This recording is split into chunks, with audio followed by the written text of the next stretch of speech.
human beings aren't meant to be alone. And once you Mm-mm. find your community or your village, everything becomes so much more easier. I think that sometimes like people think that it's overwhelming to even start. Yes. But in actuality, that's all you called to do. Once you do that, the rest will come. The village will come and it will fill itself with the people that's supposed to be Come there. on. You just have to start it.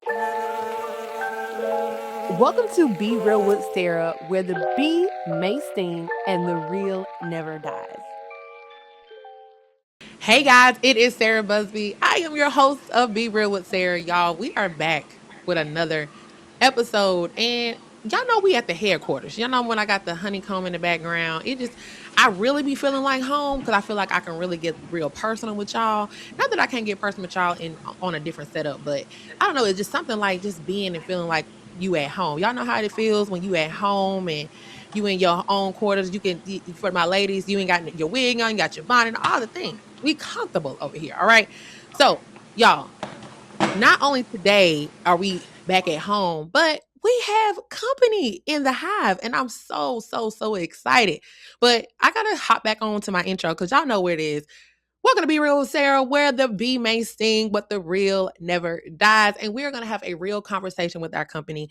Y'all, I'm excited because I'm from Alabama. You know, I talk about my journey. I talk about how we got here to Dallas, Texas from Atlanta, but your girl is an Alabama girl, okay? And we have I'm going to say he's a media mogul. All right, in my eyes. Okay. He is making moves. He's making waves. He's stamping that buzz and that sting in his own community. He also has a podcast as well. Okay. And I love to see people owning their gifts, their skills, and them taking it not just in their city, but just everywhere, and then tapping into interviewing other entrepreneurs, interviewing other people, and really telling real stories. So I gotta introduce Kerry K Boogie to Be Real with Sarah. Let's Hey, go. what's up with it? Period. You know, I am excited because remember I told you outside I was like I had to really put it on because if you really watch your episodes, you be putting it on. The fits, the Hey, shoes. don't tell me that. Don't tell me that. I appreciate it. I appreciate the effort and the thought towards it. Yes. So how are you feeling today being on the other side of this? It's always fun for me. I'm not gonna lie. So it's just not often that you do so many interviews and not many times do people like really, really want to interview, well, in my eyes, interview me. So it's amazing. Good, good. Well, I have been really like watching your story and watching some episodes, and I really want to tap in here. Um, I just found just from your conversation that you're really mature, like really mature for your age, Hmm. as a man. And I know you like okay, okay, but it's an observation just through the conversation, through the Yeah. conversation, especially one of the episodes that you had with our mutual friend, Jess, and we were talking about just you were talking about your life and all the things. And so I really would love for you just to kind of really walk us through the journey of how you got to be the man that's in this screen here. Like what journey did it take you to get there? I'm gonna have to be honest with you. It's a really, really long one. So, first thing that I think is important about who I am and why I'm so mature is my dad went away when I was younger. He went up the road, and it was just me and my mom for a little while. Now, granted, she got remarried, and I had a stepfather, but it was always taught to me how to be a man early. I think Hmm. oftentimes young black men we lose the opportunity to grow up a kid. We become the man in the house a little early, and so that's what my job became. Like 11th to 12th grade, I was helping with bills, helping my mom out whatever she need, and also doing it in the background. Cause it's one thing about a black woman, she prideful when she getting her stuff done on her Hmm. own as well. So I ain't never want to take that shine away from my mom, but I was always aware of like I wish my mom had this kind of partner. I wish my mom had this kind of man in her life because through watching her, it made me realize that what you Yeah. need, what a woman truly needs in order to be successful. Hmm. So I've just always paid attention. I've always listened. That's just who I am, to be honest with you. Yeah, and I relate to that because just from your young age, with seeing those different characteristics, and just experiencing that, when losing my dad at 12, when you lose a parent, especially at an early age, not obviously, in your case through death, but also through a way of you having to mature early. Like you have to pay Hmm. attention to signs like you have no choice but to grow up. You have no choice but to kind of step up. I remember when he passed, she couldn't do anything. She was so emotional, obviously for good reason.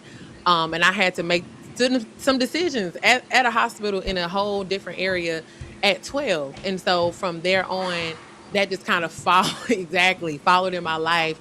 And now as being a woman, Mhm. sometimes, and I'm sure you can feel this from a leadership standpoint, sometimes we just get tired of making those hard decisions. We like, can somebody else make those decisions? Yeah. Especially me as a woman. I'm like, ugh, get somebody else to do it. Exactly. And sometimes it's also like y'all just want to turn y'all brains off. That's really what it is. You know what I'm saying? I think that women unfortunately get burdened with everybody else's life to be managed. Whether you're the oldest daughter or the youngest daughter, you have to manage other people's lives, other people's mishaps, other people's Hmm. mistakes. And Hmm. so without a good man, you have nowhere else to conversate about that. Where do I have a teammate at? Where do I leave some of this weight so that I can take a load off and actually relax? Remember who I am. Remember my purpose, because you get stuck living in everybody's purpose for so long that you forget what your purpose Yes. truly is.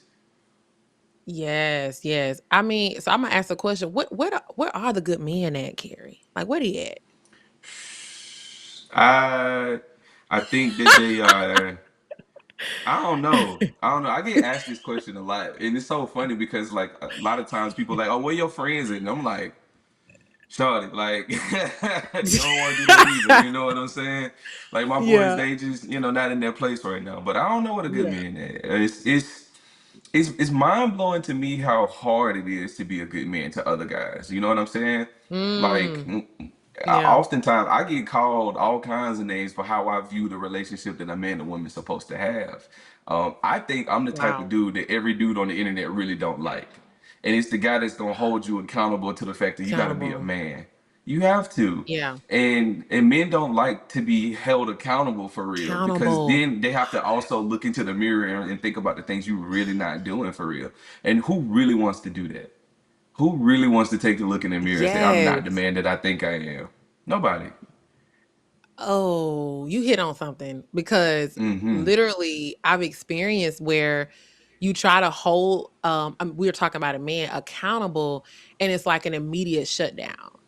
Mm-hmm. When on the other side as a woman or even as a because I always think of not only am I a woman, but I'm an only child, but I'm a woman, but also I'm a business owner. So I have to be held accountable. I have contracts Exactly. in place. We have a scope of work. We have deliverables. And so my mind always thinks of like, what is the solution? What are the next steps? And that's how actually women operate. It's like, okay, we got to Mm-hmm. fix this. We got to do this. So when I hold you accountable and I try to be calm, because sometimes, again, if you're a woman and you lead all the time, you can come off as high strong. So when you try to come down and like baby it a little bit, which is Mm-hmm. annoying to a lot of women, including myself. It's like Mm-hmm. I hold you accountable, but I'm trying to hold you accountable with love, and then it's like they get shut down. They shut down, and I just don't get it. I don't. And that's also like goes back to childhood trauma that's unaddressed. You know what I'm saying? A lot of these men need to Mm, get into therapy. Once you get into therapy, you can start unraveling a lot of that big old ball of yarn that is your childhood, that is your trauma. And if you don't unravel that, you will never truly be able to give yourself to a woman as you're supposed to. Because in any type of relationship, I truly believe that men are supposed to lead relationships, whether it's platonic or romantic at all. It's how you lead that relationship. So if we are in a place where you're carrying most of the load and you're being the leader in the relationship, most men feel emasculated by that. But if you put yourself in that mhm. position, bro, why did you know what I'm saying? How can you feel some type Yeah, of I way agree. towards her? And then I agree. a lot of time too, men equate being a good leader to financial, being a financial good Yes. leader in finances. And in Yes. actuality, that does not necessarily make you a leader. Mm-mm. Just because you're paying the bill does not mean you the leader of this household. Because leadership comes in different forms. You just being able to be Yeah. a provider. Being a provider and being a leader are two Mhm. totally different things, and Come they are on. not synonymous to each other. All right, I'm about to call you Pastor Kerry. Okay, because that's no, but that's really that's really Yeah. Bible because honestly, you paying up like you said, because a lot of women we feel right, so we're emotional, and there's a whole nother connection. I mean, the bill is paid, but like do you hear what I'm telling you? Do you hear my needs? Do you hear Mm-hmm. my desires? Are you Mm-hmm. present? Like, I want to do these activities, or I want this award. You gonna show up? Because we start to see, opposites attract, where extrovert marries an introvert, so he doesn't want to come Mm-hmm. out, or vice versa. So I think Mm-hmm. that's definitely important for people to know. Like, financial stability with a man or relationship is not the same as that emotional stability. So that was a good point. I'm glad you said that. It is, and it's also like it goes back into like I don't think men like sometimes I feel like men don't really care about their girl for real, and it blows my mind because like one of the things that I always want to know is like how can I show up to love you? You know what I mean? Mm, People don't ask that. People do not ask that question. Or on your bad days, what's your favorite way to be loved on? Easy questions that so really make a good. difference in the relationship because once I know how to show up when you're at your worst, you can always think of me then. That's how you lead. You can't treat her emotions like it's Mm-hmm. indifference or a inconvenience. You treat her emotions like an Mm-hmm. inconvenience, then you'll lead her away. But if you treat it like information, then you know more about her. You know what I'm saying? Yes. How she reacts to Mm, certain things. How does she feel about what is she truly telling you? Those are the conversations that I think it just goes right over the top. And it's because of ego. And sometimes it's yes. thinking that you causing her to feel this way, but in actuality, again, it's that yarn ball. It's that thing that she dealing with as well. Mm. Women not perfect either. Mm. True, true. We're not. I know I didn't mess up, Carrie, child. And again, I can speak up through experience. Like, sometimes even in, a man or a woman, if we lack experiences in dating, or, dating different types of people, we may not know how to communicate to them in the best way. And one thing I've always prided myself Hmm. is communication is one of my core values. But then what I've learned is in dating, Sarah, you don't have the most effective communication, but then you have a certain standard on the opposing end. And so I'm Hmm. learning now it goes both ways. Like, I can't assume what you're thinking, and you can't assume what I'm thinking. And Hmm. transparently, we on this topic, I can be like, well, he didn't text me back, so I'm gonna wait on him to text me back, and vice versa, doing the tick for text. So that's what I'm Yeah. currently working through, but it's a process. So, That you know what's funny to me? I don't care nothing about no double texting. I don't care nothing about it, Shawty. I tell you, cause like I also got ADHD. So like I'm gonna tell you what I'm mm, thinking, what I thought about, and what I should be thinking about soon. You know what I'm saying? I don't care nothing mm-hmm. about it. I'll blow your phone up, but it's also like that's my love language, you know, and being aware of Yeah. my love language. My language is communication. My love language is conversation. And so Mhm. if I blow your phone up, I just blow your phone up. But just know that when you reply, I can't wait. You know what I'm saying? Oh, yeah. So yeah. Sheesh. Well, we learning over here, okay? We are learning over here. I don't know how we got into this whole relationship stuff, but I definitely want to tap into just how you're building, what you're building. I know your story has been, um, you know, corporate and working for someone else, but then now going into what your gifts and talents and skills are. So kind of talk me into how you navigated that and where you are today with your podcast and your media business. Um, it's been quite a journey. So I started working for the Department of Homeland Security when I was right out of high school. I took an internship that lasted 2 years. And then right after that, I got a job with Google. And then right after Mhm. that, I got rehired for the Department of Homeland Security. So right out the gate, I've been involved with heavy corporate, heavy movement, operations development, field operation development. It's just what I do. But it was Mhm. something that was always consistent with all of those things. I was always selected to be the people person. I was always selected to go speak somewhere. I was always selected to be the face of something, whether that be a campaign that I was doing with Mhm. American Red Cross in Pittsburgh, where we were going door to door installing smoke detectors. They told me I was the first person to go into neighborhoods. They wanted me to go face to face and tell people that we were bringing smoke detectors. Later on, I worked with FEMA and we were doing a national prepared-a-thon, which is in the month of September, where you go to different agencies and you explain to them how to be prepared for disasters, right? I was selected to be Mhm. the first person to go to the Pentagon and speak in front of Oh, 2,700 people about this. Um, wow. And then at the end of that service term, at the end of the internship I did, I was also selected to be the speaker for the banquet and the end of the year graduation. So it's Mm. always been a consistent thing where people want me to use my voice in a format that I didn't know that I was able to do so. And so Wow. once I got to the end of my career, the last year and a half, my job every single Monday was to go into an auditorium and speak to about 85 people for about 15 to 20 minutes. And it Mm. was the beginning of their orientation for a week. At the end of every week, everybody always used to tell me, "You were my favorite speaker. Like, even though you were Oh, first, wow. you were my favorite speaker because it felt like we were in your presentation rather than you were speaking to us." And I used to Uh-huh. pride myself on that, right? So when the opportunity came for me to leave my job, like it was kind of like a flip of the coin, really. Like they told me my Mm. job may or may not exist, but at the same time, I could just leave and get my salary and go figure it out. And at the same time, I had been praying because I had just started doing my podcast on the regular on my own and doing Mm. solo episodes and episodes with guests. And so um, I was like, Lord, I really want to do this. I really want to be a Mhm. podcaster. I think I'd be good at it. I think I'm meant to do this. I think I'm meant to do media, but I just want to be able Mhm. to afford to do it full time. And then, Lord, if you provide me with a way to do it full time, I'll do it. And then the opportunity came Mm. for me to leave my job. I'm telling you, it was like clockwork. We started shooting in November on a regular basis. I made that prayer in December. In February, I had a letter sitting on my desk telling me I can leave. And so one thing about Wow. me that's very important when I speak to the Lord, I need a clear cut sign because I'm also dumb. I'm smart, but I'm dumb. Lord, I need you to Yeah. write it in big bold letters and let me know which way I'm supposed to go. And that's what that letter felt like. It felt like he wrote it in big bold letters. Here's your opportunity to do exactly what you've been asking for, paid for. Don't worry about the money, paid for. I took it. What else could I Wow. have done? I went and asked my wife. I got the Right. blessing of my queen. I'm doing it. I'm gonna do Yeah. it. And so once I started fully leaning into it, I realized something that was very special about me. I can't be stopped. I am Mm. immovable and I am inevitable. No matter what, I'm inevitable. I'm going to happen, whatever I want to do.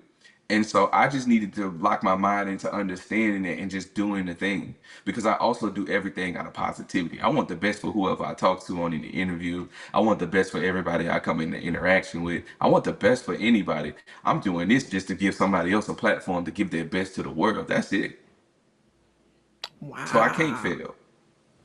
Yeah. Ooh. You said a lot there. Like the directness of your prayer in conversations. 'Cause a lot of times, and I just did this recently where I was getting into the car and the Lord would just like, just talk to me. Because we just Hmm. feel like we have to just go into this formal, oh God, in the name of Jesus, da da da. And really he's just like, I'm serious. He be like, we Yeah. be like, we got to go, speak in tongues, da da da. Yeah. That it's a time for that. Hmm. But that man just wants you to talk to him the same way you would talk to your homeboy, your wife, your friends, your mom. Have a conversation with him. And that right there just really motivated me, or even just reminded me like, a lot of times being direct with God and just saying like, okay, God, I need you to make this plain as day. Because he does say, write it down, make it plain, like, make it plain. Like what do you want from him? Make your request known unto God. And that really inspired me too, because again, like I'm in this season where I'm like, I'm asking God, like, what is the direction? What do you want? Like, what do you want? What do you want me to do with this? Because I'm really big on stewarding. There's been seasons where I Hmm. haven't stewarded the best, and I can admit that. I think we all have our season where we like, okay, we just did not steward well. We did not we took some things for granted. And so now I'm just Hmm. really just focusing on being intentional with stewarding what he has blessed me with, what he has called me with. So that's definitely inspiring for sure. For sure. And I also think it's something to say when it comes to writing down these blessings and being plain about it because my grandmother used to always tell me your tongue is the ready writer of your life. So I'm very careful about the Mhm. things I say to people and how I say things just because I don't know, grandma said it, so it must be real. You know Mhm. what I mean? Yeah. Um And so at the top of this year, I decided I wanted to write down my goals for this year. And it was four people that I said I wanted to interview. And I wrote it down in my journal, but I wrote how under their names. How? How am I going to get it done? And so Mm, two of them were Deontay Kyler and Big Ice Cupcat from the Grits and Eggs podcast. mm, And um, the way that it happened, that I ended up doing the interview. Let's start there. mm-hmm. Let's get a hand clap for that because I got it done, Yeah. right? But it right. um, but it's like it's the work that you do to apply to the blessing is how you get it done. You know, That's it. a prayer without work, you know what I'm saying, is Works. nothing. Come on now. And Faith so without works like is dead. Yep. it's dead. It's dead. And Mm-hmm. so I interviewed a friend of mine who's a producer of a major podcast. And Mm-hmm. so when Deontay Kyle told her that he was coming to Birmingham to do a media run, she called me. She said, "Hey, you were the first person I thought of." And I'm sitting there when she called me wearing the hat to the show, like that I bought from their merch. And I had just had a conversation about her maybe 10 minutes beforehand. And then all of a sudden she calls me with this interview, Wow. like, "Hey, you need to do this." And it's so like in that moment, it made me think about my journal that I wrote down this interview. And I was like, wow, look at that. Mm-hmm. Mm-hmm. Wow. Made Wow. it plain. I wrote it down. Oh, that's so good. I mean, if you're watching and listening, whatever it is that you are trying to accomplish, want the Lord to do, you really do have to write it down. That Mm-hmm. reminds me, this month I've been intentional about writing down in my prayer journal. Ooh, wri- writing down things that I want the Lord to do. And what's been frustrating is it's not frustrating. Let me say this. But I was like, Lord, you kind of cherry picking on this list on the things that I want you to do, everything on this list right now. Yeah. But to your point, when I wrote it down and I wrote it plainly, not only did I write it down and write it plainly, but I'm able to go back and look at what the Lord has done, what has happened, like Mm-hmm. journaling, like kind of really just Mm-hmm. checking it off. Okay, these are some things that have not been done.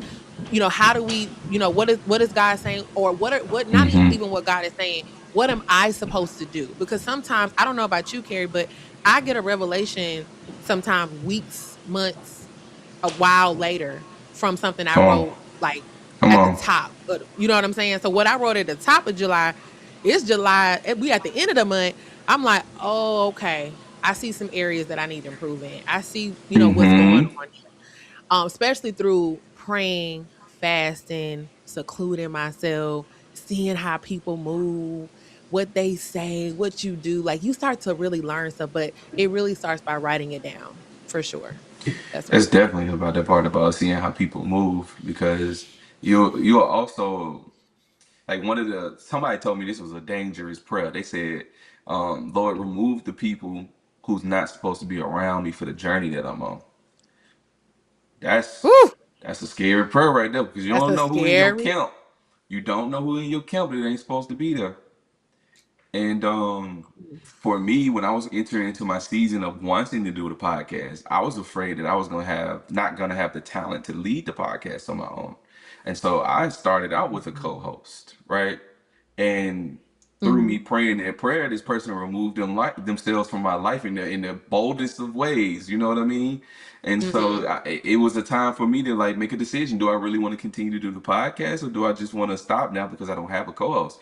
But I also think that was the Lord telling me like, "Hey, you can do this on your own. You don't need nobody else.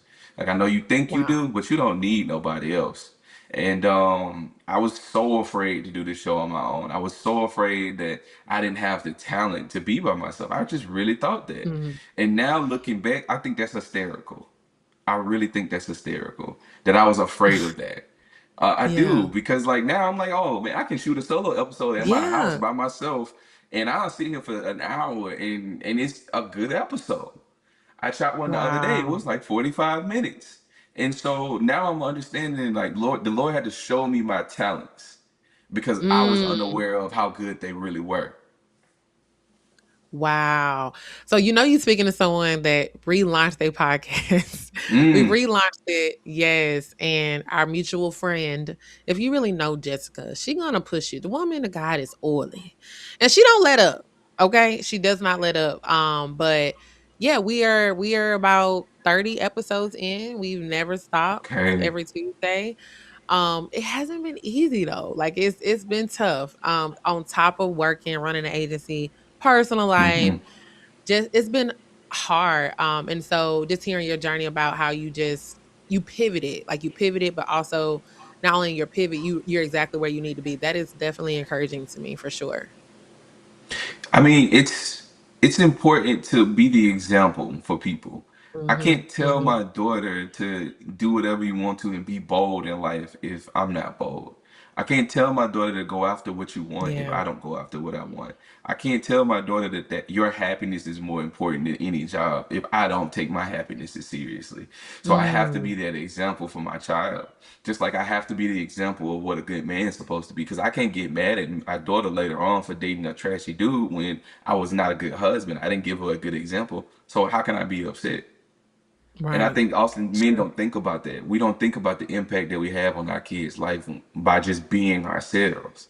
Like my daughter Mhm. gonna always know that her dad is always about community. Her dad is always about making other people happy. I'm always about showing up for people. I'm always about making sure that you play on your commitments. If you tell somebody you're gonna do something, do it. Even if you don't want to, that's the best Mhm. time to do it because that's how you truly show that you're there for that person and you're gonna actually show up when it matters. So Yeah. I have to be all of those things. I can't just say it, I gotta be it. And I think a lot of times people get stuck on in parenting is like do as I say, not as I do, but it shouldn't be like that. You gotta be an Mm. example. You gotta be an You gotta example. be an example. Yeah, I mean, I think as believers and as followers of Christ, we are called to be an example. We are called to Hmm. show the light, show the glory, show the faithfulness of God at all times. And I always say a lot of times, some things are not a client, some things are not a project, a person. It's an assignment. Hmm. And when it's an assignment, you have no choice. God is like knocking at your door, waking you up and saying, "Hey, you got to do this. You got to show up despite Hmm. what you don't feel like, despite what the account says, despite how people move. I've called you to this." And also too in an assignment too, Kerry, especially like with you and what you're doing, it's you, and I'm sure you're at this point, it's not about you, right? It's not about me. It's about the other person on the other side. It's about the listener. It's about maybe the sponsor, partner, whoever God is trying to send to you. So we have to think like it's bigger than me. Like I'm called to this. I'm on assignment. So that's what I took from that. And that's what I try to remind myself when I get frustrated or I'm like, I don't know about this, to Hmm. be like, you're assigned to this. You're assigned to this person. So for sure. You got to remember that you're not bigger than the program. You know, like he's setting the program in place, but it's up to you to be a part of it. You're not gonna be the full program. You're just gonna be play a major part in it. And remembering that is how I keep myself going. Because there's some days when I don't get the things that I think I deserve, but it's Hmm. something down the road for me. That's another blessing coming. You just gotta wait for it. Sometimes there's moments where I feel like I'm getting too much, and I can't Hmm. necessarily complain about it because I always prayed to have a full plate. So now that it's full, why am I complaining that I get to eat? I can't do that. I gotta, you gotta be a good steward of the blessings that you're given. Like you said earlier, you gotta be a good steward. Hmm. Yeah, you definitely got to be a good steward, especially in business. So I think and you've been doing this full time since the top of the year. So November of 2024 and full time Okay, since February of 2025. okay. What are some of the businesses, like I guess the practices that you've kind of learned along the way that you would do differently now that you did in the beginning? I think one of the things is not to overextend myself. Mm, Sometimes I have a problem with telling people no, and it's not because I have a problem with quite literally saying no, but I have a problem with when something piques my interest, I want to do it right then. I want to get yeah, involved with it. How can I help? How can I yeah. be a part of this? When can I show up? What day you need me to be here? I'm that kind of person. If I'm Mm-hmm. interested in what you're talking about, you got me. Mm-hmm. You got Yeah. me. And that's one of the things that if I would have toned that down just a little bit at the beginning, I would have more time to myself these days. Because it feels like often I don't have a lot of time to myself. Yeah. But it's in the best way because I can't necessarily complain. Everything that I fill my time with, it makes me happy. I feel satisfied. I feel full, Mhm. whatever it may be. I feel so full. So in one hand, yes, like I would love to go lay on this couch right behind me for 2, 3 hours every day. But in the other hand, there's people who want to see Carrie. There's people who think that Carrie belongs in certain spaces. Some people that just want to talk to me, and that's all right. That's fine by me. Mhm. So no, I think that's good because we can often sometimes overextend our capacity. That's something that I want to share with my community is like saying no. Like that's something I've Mm, struggled with. I've gotten better, but I've noticed like Sarah, sometimes you could have just said just no and or no, not just because of being laziness, but because maybe you're not supposed to be doing that. Maybe or your capacity is just not it's not at a place like to your point like we get excited. I think we have like kindred hearts here. Like we get excited, we want to mm-hmm, do, want to show up. I have all these ideas. This is how you could do it better, or this is how you could add this. And then sometimes it's just like maybe we're really not supposed to be doing that. And so mm. when you're creative, sometimes we just have to kind of figure out that boundary, so that we're not attaching ourselves to the wrong thing. That part, that part. But ain't that hard? Ain't that the hard part? That is hard. That Hmm. sitting down is hard. Sitting down and not Come on, putting your hands off of it, it's like, come on. And that's tough. honestly, that's gonna be the hard part for me when it comes to relinquishing my podcast to people who can help me with it. Because I'm getting Mm, used to it now. I'm slowly building. mhm. Like the team is being built. We got some superstars now, and it's able to like I can be a little bit more hands off. Because I'm be honest, the creative part is not me. The editing, Oh that's not yeah, my jam. I'm not good at that. I'm not good at it at all. I edit and I make thumbnails like a second grader. I really do. But it's that's also about like using your talents to bring people in who care about your dream just as much as you do and want to see you prosper. And like that's what that's also about. That's what building community looks like. And for me, yeah. luckily for enough for myself, I've been able to do so with my cameraman, with Trey, with Jessica helping me from time to time with the thumbnails. I got Kiera on my team. Shout out to the entire team. Like this is it's not just me. Period. It's an engine. You know what I'm saying? And without them, I don't Yeah, go anywhere. So that's that's it's it. super important to talk about like the support system that you have and the people behind you because without them, no noise would be made. And that's a good point. So we talk a lot about at Be Real with Sarah, like about business life and beyond. And I talk about builder, the building, all of the things. A lot of times the word says, don't despise humble beginnings. And humble beginnings could honestly be just you, right? Like by yourself, grinding, doing all the things, the accounting, the social media, being the face and all the things. But for me, elevation, because I've built a team with the agency, etc., is having additional people and skills. Being around people that are smarter than you because you're not gonna know everything. Like you just said, you're not Mm-hmm. like that's not your lane to be all creative or make the thumbnails. But yet you got somebody on the team that I love doing that. I got it. Like I'll do it. And you're the talent where you're the visionary on your talking points, etc. And then you have a producer that can, strategize. And you have somebody that maybe can bring in sponsorship. We're not called to do all the things, but we are called to start. We are called to be Mm-hmm. that first person to start. And then once we start, we'll start again doing all the things and then God brings all the other channels and people. And so that's what I like to encourage everybody is like you see where we are now. I did this, I said yes, Jessica came in, then you started, then your other people came in, and then that's how you build. And people forget that. Mm-hmm. Mm-hmm. You just said something. Then you're not called to do it all. You called to start. Oof. I'm gonna take that. I'm gonna take that. I'm gonna put that That on the encouraged back of me. a cereal box. It did. And shoot, it got me because like I think that sometimes like people think that it's overwhelming to even start, Yes. but in actuality, that's all you called to do. Once you do that, the rest will come. The village will come and it will fill itself No, with the people that's supposed to be come there. on. You just have to start it. You just have to build that first log cabin. You know what I'm saying? You got to do Mm-hmm. that first episode of the podcast. You got to record yourself on your phone or a webcam that's awful. You got to do Yeah, that. You got to get some. You got to you gotta start do it. somewhere. You You gotta do really it. do because like once you start, you realize, oh, it's not that bad. It's Mm-mm. never that bad. My grandma told me that the thing that you fear is never as much or as big as the thing that's actually gonna happen. And like when Mm-hmm. you think about that with everything, oh man, I ain't worried. Just like when I Yeah. left my job. At first I was like, I'm scared. I've never not had a really good job. I'm scared. Yeah. But I'm happy now. I'm moving Mm, forward. I'm super happy. I get to yeah. enjoy every day of my life. I don't have to wake up stressed. I was getting vitiligo from my last job. Like I was literally losing the melanin in my skin because of stress. Ugh, I'm getting it sheesh. back. You know, people think it's just freckles on my face. Now I'm like, nah, fool. I'm losing skin pigmentation. You know what And I'm you losing saying? your color.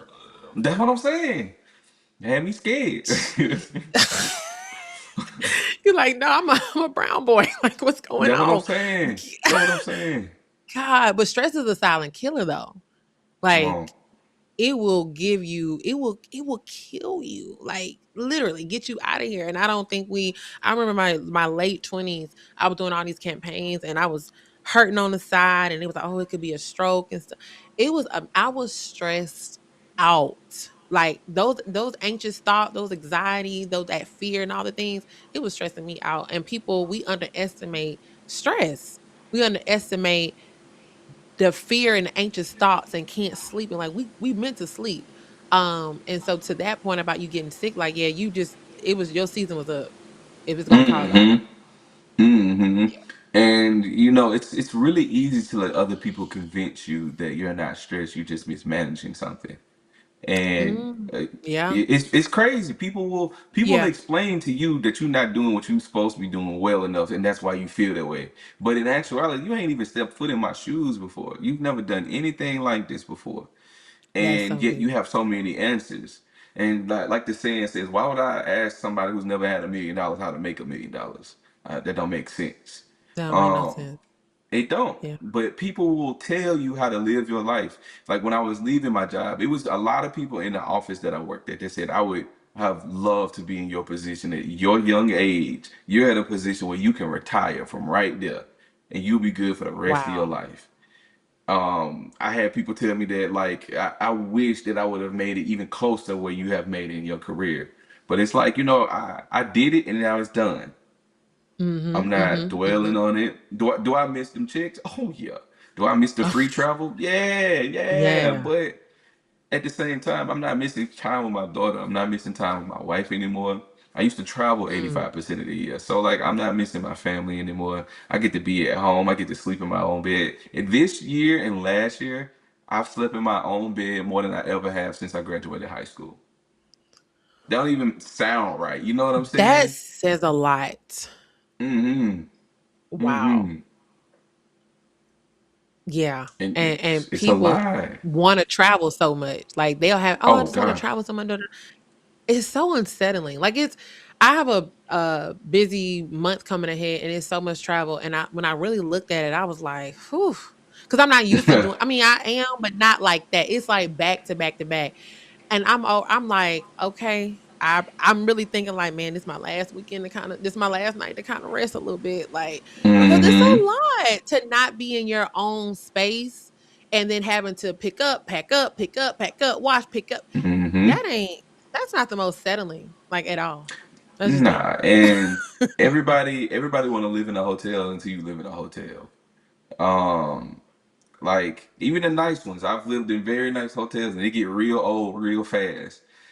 People Yeah. don't realize that you like walking from your bedroom to the living room to the kitchen and that change of scenery really makes living somewhere easier. But if it's all in the same four walls, man, hey, I gotta go somewhere. I gotta get out of here. Prison. Um, come on, come on, man. Come on, man. And it's crazy, but I enjoyed it. But like I said, now I'm on a totally different journey. I'm making a name for myself in a lane that I didn't think I was gonna be able to do 10 years ago. 10 years ago, you would have never got me to believe that I'm Mhm. doing what I'm doing with myself right now. So that's why I always tell people like everybody be like, oh, what's your 5 year plan? Man, I got a next week plan. That's it. Anything further than that, And that is good. I'm Cause not thinking that hard because I'm gonna face the things in front of me. The stuff that's after that, we'll get there. why do we always think like that? Like it's so what do you want to do in 5 years? What do you well, I hope it's only up and up. Like my prayer is Mm-hmm. that it's only going up and up. Like I don't and we used to there was a time, it's probably not as heavy now, but it was a time back in when I was in college. If you didn't have a 5 year plan, like they thought you was like, oh, you ain't got your life together. Like you gotta Right. know what you doing for college. You need to know what you Right. doing. Like you need to put a plan in place. So you want to be this, you want to be that, you want to be a director, like, and we were raised in that. Like I know at least those that graduated in like we thought like, okay, we have to get a job, we have to get this internship, we have to get this fellowship. And now 10 years, 12, 13 years later, it's like, child, life been life in my trajectory, Mm-hmm. life went a different way. Like God, but see, that's the thing. God doesn't work like that. He doesn't work Come on. on our schedule. I'm doing something Mm-hmm. completely different than I thought I was gonna be doing. Trust me. They say man plans and God laughs. So my thing He is, say why am I laughing at planning me. that far ahead then? Yeah. Oh yeah. He got to. He got to. Cause like we don't know the obstacles that we're gonna have to leap in between what this plan is that we create. You know what I'm saying? And Yeah. so if I don't even know what's gonna be in between this, why am I planning for it to go the way that I want it to go? That don't make sense. That don't make Nope. sense at all. So Nope. I'm planning for it to go well. That's about it. After that, I'm That's just it. here. I'm here living in my purpose. I'm being happy every day. I'm not sad no more. Yeah. I'm not upset about not having no job like I used to be. I'm good. I'm real life good. Yeah. Yeah. No. I mean, I can't think as far as 5 years. I have desires that I would love to accomplish, but making a year in a new city, I did not think I would be here. Mm-hmm. And so that's why it's so important, especially for those that are listening, you can put a plan in place, you can pray over those plans, but I would submit them to the Lord and say, God, however you want this to go, allow me to stay in your will. Let me allow me not to get in my own way. Cause that's another thing that when I was going through like this season of like just fasting, God was kind of getting me together. He was like, a lot of things you be getting in your own way. Like you be getting in your own head. Mm-hmm. Like you be kind of just, not that I'm not trying to submit my plans to you or I'm not trying, but your mind, sometimes we will literally stifle our own movement by self-sabotaging what we think we can't do, but we haven't even tried to Mm. do it. Come on. We haven't even tried it. So you got all these thoughts and scenarios in your head, but again, like I said earlier, we're just called to start. And so when you don't start, you really just beginning your own way. You beginning your own thoughts and all the things.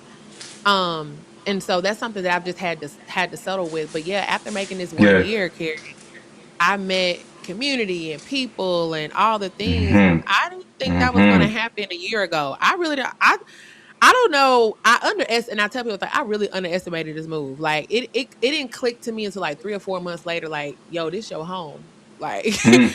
this ain't no extended vacation. Like you gonna have to figure this out. Like your lease is here. Like you ain't Yeah. going nowhere, sis. So, So but can I yeah, ask you this? When you yeah. made that move, what was something that was stressful to you that once you got there and got in, you realized it wasn't a big deal? Mm, that it wasn't a big deal when I finally got over here. Oh man.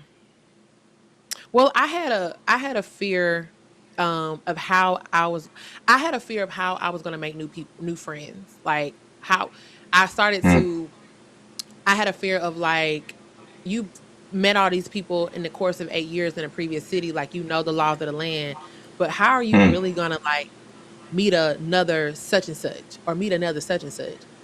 And I was like tying Mm. it to like their name and how they acted. And that's the wrong mindset. Because why would I want another Kim? Why would I want another Yeah. Kerry? Right? Yeah. They're supposed to be different. And so what God showed me was like there's different personalities because the city is different. Mm-hmm. Texas, Dallas from Atlanta are completely different personalities that Come I on. had to learn that I didn't know. I did not know. Yeah. And so he showed me a different level of personalities with the people that I met here compared to in a previous city. So he changed my whole perspective. So like how I think now is not how I thought in 2005, a year, 365 days. So to your point, I had a fear and a misconception of how are you going to meet friends here? How are you going to meet another such and such? That wasn't Mm-hmm. the point. You're not supposed to meet another such and such. I'm going to transform your thinking and you're going to meet another person, another personality, and you're going to change the way you think about people and situations. And that's what he did. For He sure. had to completely transform my mind. For sure. That's That's what I it. like to hear. That's what I like to hear. Like people are afraid to pick up and move, and Whew, it used to yeah. be stressful for me, but I've lived in 31 of the 50 states. Wow. So yeah, for at one point I was just at one point I moved every 6 weeks to a whole new different city. Um, What? and so it's hard, but then when you get into it, it's not that hard. Moving Not that cities ain't hard. that crazy. You find your favorite grocery store, you find your few favorite restaurants, then you find your favorite place to go hang out after work, and then you run into Mm-hmm. somebody and they tell you about a function, and now you at a function, you done met a bunch of people, and after you done met a bunch of people, you good, you really good. All you need is three Good. friends. That's it. hmm All you just need is three new Oh my friends. goodness. And they That's can't it. know But you each know other what? I because that's how you you got mix to get the groups outside up right though. there. Come on, You got to get outside. Like that's yeah, the thing, because people will be on social media like, "Oh, I haven't met no new friends here," and "Oh, this is yeah, the blah blah blah." But I'm like, have you been intentional about getting outside and meeting people? right, right, That'd be my question. Because I'm like, that right. was one thing I said. You're gonna have to be intentional. Like you're gonna have to. But I am a social person. But I'm like, hmm yeah, I got to be intentional about building my community because that's what's gonna help me thrive and be comfortable in a new city. That's what'll do it. Because human beings aren't meant to be alone. Whether you Thank have you. a partner or a bunch of platonic relationships, you're not meant to be alone. And once Mm-mm. you find your community or your village, everything becomes so much more easier. It becomes Mhm. more obtainable to do a lot of the things that you want to do. I definitely That's agree true. with that. That's true. And that's how we grow. Like that's literally how we hmm grow. And then I think we should also think about, even though you're building community, um, be okay with if that community is just for a season. You know, allow things to grow and to develop. What I've learned throughout my time of years is that you'll see how you hang around certain people for just very heavy in a season, but then you go into another season, you don't hang around them as much. Maybe y'all are still going to be friends or connections, but maybe y'all hmm are not. So I think we have to be open and not so married to like you my people forever. Allow it to grow. Like be okay, be flexible, and because that'll level set our expectations of people. I think that's where a lot of It people get does. hurt because we have such a high expectation of somebody else when really that was just a person for a season. We don't know. So that's what I think I is agree important. heavily. I agree heavily. Yeah. So I for those that are listening here, you have blessed us. Okay, you are really making moves. You shaking. And I have to, when I come to Birmingham, we'll have to all of us have to kind of meet up and That chat and hang part. out and stuff because I love to see somebody making moves in Alabama. There was a time where you wasn't seeing a lot of, I mean, you weren't seeing podcasts and media people hmm doing the things. Because I graduated from Alabama with a journalism degree, and it wasn't popping at that time. It wasn't like that. So it's always amazing Okay. to see the city move with you, Jessica, and all the things. It's great to see. It's happening. It's happening. And that's my main goal is just to put my name on the piece of paper that said I helped the city move forward. I helped the city progress. That's Period. that's all my goal is. It's for the 205. That's it. Period. Period. Period.